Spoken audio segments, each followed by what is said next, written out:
భజమన గోవింద గోపాల భజమన గోవింద గోపాల గోవింద గోపాల గోపాల గోవింద గోపాల గోపాల భజమన గోవింద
అందమైనటువంటి సాయి మందిర ప్రారంభోత్సవానికి వచ్చినటువంటి పెద్దలు,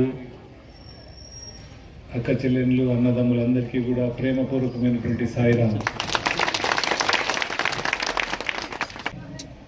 వీళ్ళంతా మా కుటుంబ సభ్యులే, సత్యసాయి జిల్లా.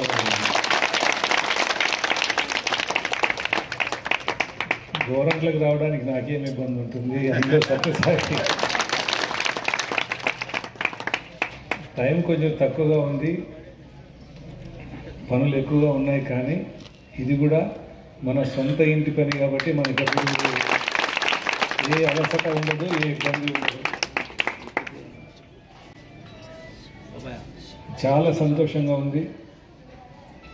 స్వామి 100వ సంవత్సరం జరుపుతుంటాము. ఇప్పటికైనా గోరంట్లో ఒక మందిరం వచ్చిందని చాలా ఆనందంగా.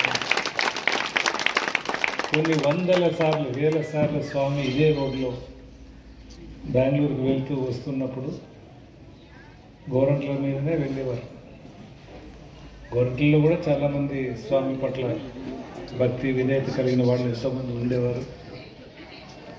అయితే ఈరోజు గోరంట్లలో ఇలాంటి ఒక చక్కటి సాయి మందిరం ఉందంటే నిజంగా మన లక్ష్మణరావు చెప్పినట్లు ప్రతి ఊర్లో కూడా సత్యసాయి జిల్లాలో సాయి మందిరాలు వెలిసే టైం వచ్చింది అనేదానికి ఈరోజు గొప్ప నిదర్శనం. సత్యసాయి శత జయంతి ఉత్సవాలు ఎంతో అద్భుతంగా చేసుకోవాలని చెప్పి ప్రపంచవ్యాప్తంగా సాయి సంస్థలు ఎక్కడెక్కడ ఉన్నాయి తెలుసా? 150 దేశాల్లో సాయి సంస్థలు ఉన్నాయి. 150 సోషల్ స్టడీస్లో చిన్నప్పుడు ఏదైనా మన క్లాసుల్లో స్కూల్లో చెప్తుండేవారు. సూర్యుడు అస్తమించని సామ్రాజ్యము ఎవరిది? బ్రిటిష్ వాళ్ళది. ఇదంతా ఇప్పుడు అంతే కుంచిపోయినాయి. వాళ్ళు కూడా మన ఆంధ్ర స్టేట్ కంటే చిన్నగా అయిపోయింది అనమాట.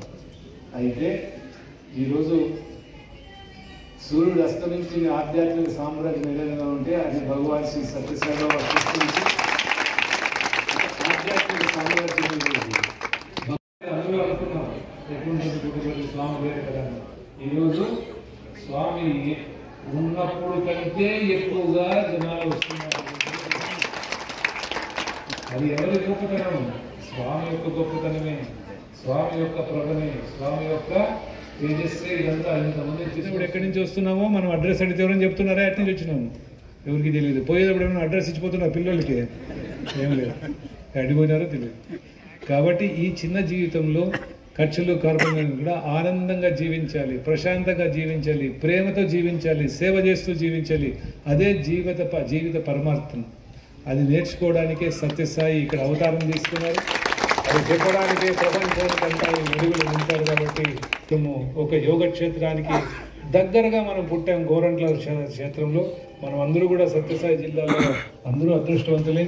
ఏ భక్తుడు వచ్చినా గోరంట్ల మీదే పోవాలి పుట్టుబడి లేదా లక్షల మంది ఏ ఊరు వచ్చినా ఇటు సైడ్ నుంచి గోరంట్ల ముందే పోతున్నారు. అందులో ఈరోజు స్వామి మందిరం వచ్చింది. ప్రతిరోజు బాగా భజనలు చేయండి, ఇక్కడ భక్తిని నింపండి. దీనివల్ల ఈ గోరంట్ల ప్రాంతంలో కూడా మంచి అభివృద్ధి, మంచి ఆ సుగంధం. ఒక చోట పుష్పం ఉందనుకోండి, దాని సుగంధం అక్కడే రాదు, సుగంధం అంతా వస్తుంది, ఎక్కడైనా వస్తుంది. మనకు మంచి ఫ్లవర్స్ ఇక్కడ ఉన్నాయనుకో, సుగంధం వెదజల్లుతూ ఎక్కడైనా దూర ప్రాంతానికి. కాబట్టి ఆ సుగంధాన్ని మీరు ఈ క్షేత్రం నుంచి గోరంట్లంతా నింపండి. మంచి కార్యక్రమాలు చేయండి, మంచి మనస్సు చేయండి.